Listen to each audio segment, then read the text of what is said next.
Think you're building your upper chest with that incline bench press? Hate to break it to you, but chances are you're not even close.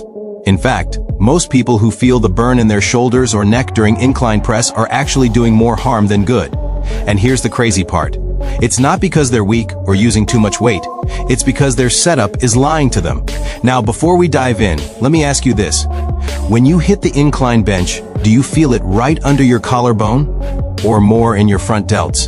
Be honest, because that one feeling can reveal whether you're building a strong, balanced chest or just inflaming your shoulders one rep at a time.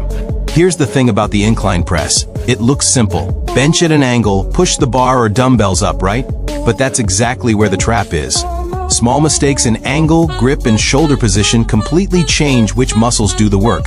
And once you understand that, you'll realize why so many lifters plateau or get nagging shoulder pain for months. Let's start with one of the biggest offenders, the bench angle. Most people crank that incline way too high, almost like they're sitting upright for a shoulder press. That's mistake number one. When your bench is set above 45 degrees, your chest contribution drops dramatically. The shoulders take over. The press becomes less about the upper pecs and more about grinding those delts. You might still be pushing hard, but your chest, it's barely invited to the party. Here's a visual. Imagine the muscle fibers of your upper chest like ropes running diagonally upward from your sternum to your collarbone. When the bench is too upright, those ropes aren't pulling in their strongest direction anymore. They're slack. That's why the ideal incline isn't as steep as you think. It's around 25 to 35 degrees. That sweet spot keeps those upper fibers fully engaged while keeping your shoulders safe. Another silent killer, hand and elbow position. Most people grip the bar way too wide or flare their elbows out like wings. You've seen it. Those shaky reps with the bar drifting forward over the face instead of the upper chest. That's a recipe for shoulder stress and power loss. You want your elbows at about a 45-degree angle from your torso, not glued to your sides but not flying out either. This keeps your shoulders stable and your chest in command. Now, here's where most lifters miss the magic. Scapular setup. Your shoulder blades are the foundation of this movement. Think of them like the base of a crane. If that base is unstable, the crane can't lift efficiently. The same goes for your press. You've got to pull your shoulder blades back and down before you even unrack the weight, like you're trying to tuck them into your back pockets. That simple cue creates a rock-solid platform for your chest to push from. You might be thinking, okay, retract the shoulders, adjust the angle, got it. But here's where it gets deeper. The moment you lower the weight, your body will try to cheat. It'll want to roll those shoulders forward to help you push. Don't let it. That's where the mind-muscle connection comes in. Focus on driving your chest up toward the weight instead of just pushing the bar away. Feel that? That's your upper pecs firing like they're supposed to. Let's pause here for a light bulb moment. The incline bench press isn't a shoulder exercise that happens to hit your chest. It's a chest exercise that requires disciplined shoulder control. Once that clicks, you'll start pressing smarter, not just harder. Now picture this. Two lifters side by side. Both are pressing the same weight. One has his bench set too high, elbows flared, shoulders rolling forward. The other has a slight incline, tight back, smooth control. After a few weeks, one's complaining about shoulder aches. The other? Fuller, stronger upper chest, stable joints, better posture. The difference isn't effort, it's precision. And we're just getting started. Because there's a whole next layer most people never think about. How your feet, core, and breathing either support or sabotage your press. You might think those don't matter for an upper body move, but they're the secret to unlocking that stable, powerful press that feels effortless. We'll get to that next, but first, check your setup. Is your bench around 30 degrees?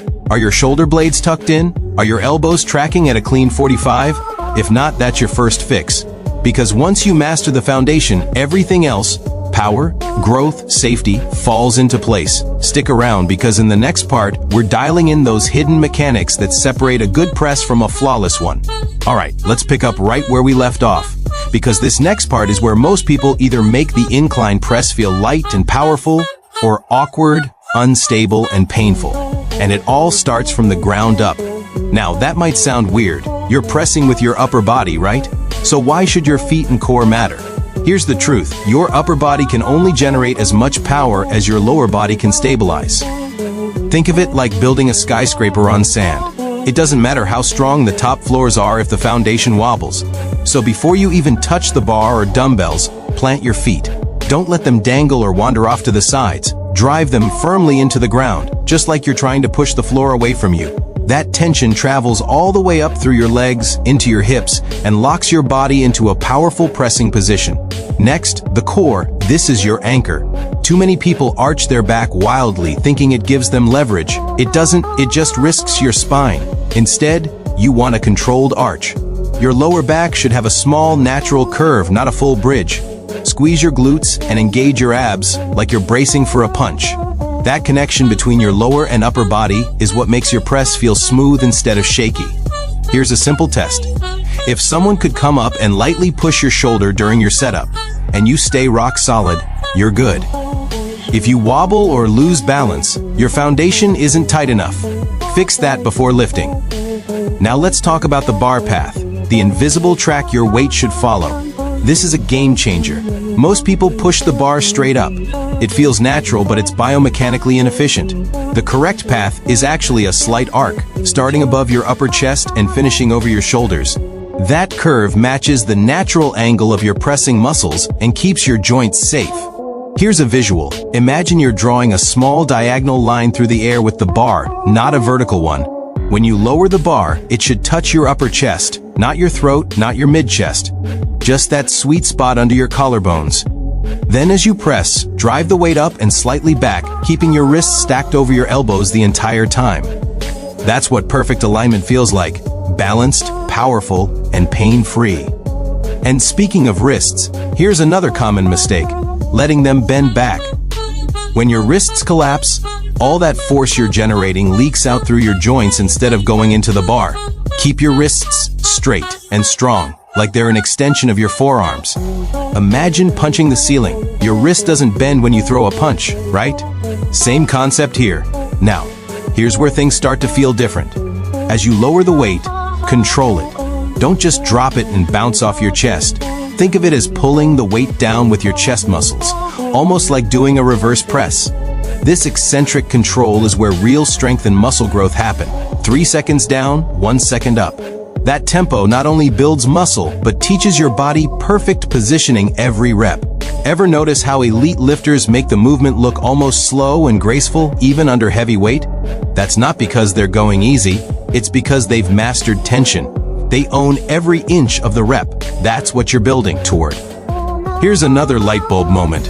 When you hit the top of the press, don't lock out completely and relax. Instead, stop just shy of full extension and keep the tension in your chest. That constant engagement forces the muscle to work continuously instead of resting at the top. It's a small detail, but it's the difference between just lifting and actually training. Now, if you've set your feet, locked your core, kept that gentle arch, and followed the right bar path, you'll feel the difference instantly.